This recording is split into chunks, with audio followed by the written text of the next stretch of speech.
Hey everybody, this is Carla. Welcome to an all new episode of Projectize the Project Management Show. And in this episode, I'm going to talk about project management communication in a crisis.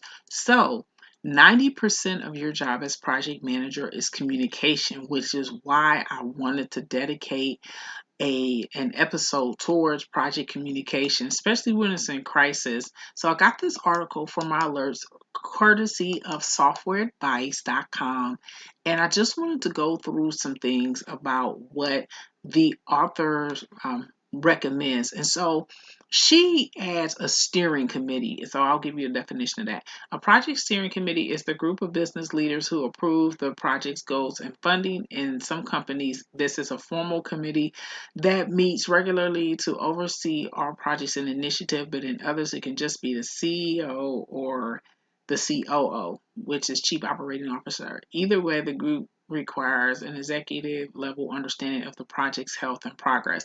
Well, we call that management, not necessarily a steering committee, because functional management is different than project management. Remember, project is a temporary endeavor producing a unique result. So when it deals with management, it's most likely operational or program management, or it can also, your project can also go through a project management office. And so I'm just going to give you what she's talking about with steering committee. She has about 4 or 5 scenarios. So number one scenario is the last minute project assignment. You get an additional work or additional assignment added out of nowhere. And so her recommendation would be for the steering committee, understand their communication preferences and requirements. So it's technically stakeholders.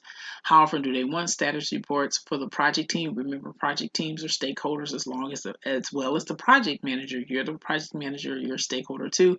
Leave your stress at the desk when you meet with the team. They'll be under enough stress because they got a last minute assignment.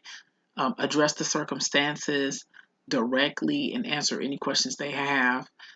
Yes, the sense of urgency will come along with the last minute assignment, but still plan it out, map it out, because project management is about planning. You want to have a foolproof plan, but also in your project management plan, you should have risk management plans and risk responses. So in this, if it's the last minute, my recommendation as a certified project manager would be any type of contingency communication or risk responses. Usually when you implement a risk response or a planned risk response, if there's some type of formal press release or communication, I would leverage that or lean on that, which is in the risk management plan, which is a subsidiary plan of the overall comprehensive project management plan.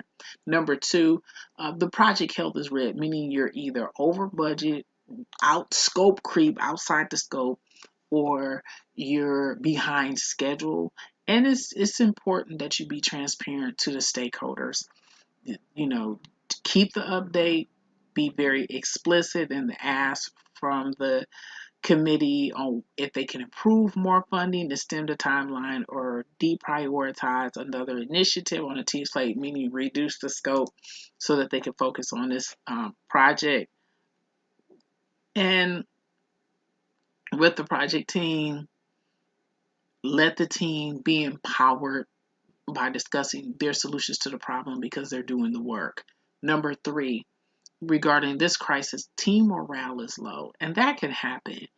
And they give that they're not into the project, they don't attend meetings, or they come late. And what she recommends for this is just give an informal update. It doesn't need to be formal. Um, Always acknowledge if there's low morale on the project. And when it's low morale, hold a team meeting, listen and act, listen to what they have to say. Because remember, the project team members are the ones doing the work.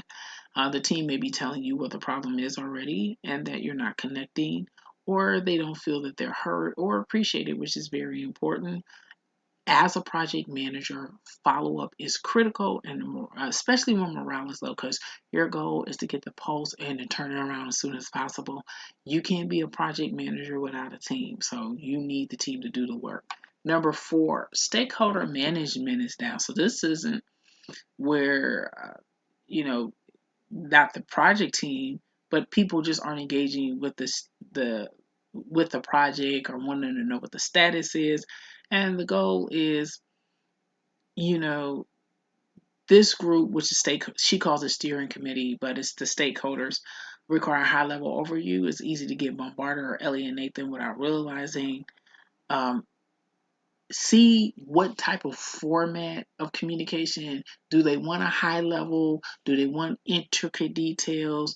What's the frequency of the communication? You can do that in your stakeholder communication plan or your stakeholder analysis or stakeholder grid, which is also power and interest grid based on who's important. Also, what I would recommend about stakeholder engagement is identify stakeholders is in the initiating group. So there are five processing group: initiating, planning, executing, monitor, controlling, and closing. So as I mentioned, identify stakeholders is in initiating. And what often happens is you stop, and it's not just anybody. Lots of project managers and project teams stop identifying stakeholders in the initiating processing group. Well, as I mentioned, you have planning, executing, monitoring, controlling, and closing. There's four others. And stakeholders come and go. Usually, stakeholder engagement being down is because you haven't properly identified or accessed the stakeholders, their communication, and where they're coming in the project, which domain they're coming in the project. So the stakeholders you have in initiating may be gone in planning, but reoccur in monitoring and controlling. You as the project manager and project team have to actively look for stakeholders. And above all, for all of the crisis communication, be empathetic. Yes, project plans really go according to plan, but you have to realize whenever a crisis hits, as the project manager and the project team, you have to be clear, you have to be seen as a leader, and you can't like blow your gasket because something crazy is happening. So those are four ways of handling uh, project communication when there's a crisis, either with your team, at work, stakeholders, or being behind schedule, scope creep, or over budget. So that's this episode of Projectize. My name is Carla R. Jenkins. I would like to thank all live and replay viewers on Periscope, YouTube Live, and Instagram Live. Once again, you always catch me Mondays through Fridays, 5:30 p.m. Eastern Standard Time. Also, sign up for the free PM Project newsletter for all things project management at bit.ly/PM Project Mail. Would like to thank everyone for taking out the time to watch this video.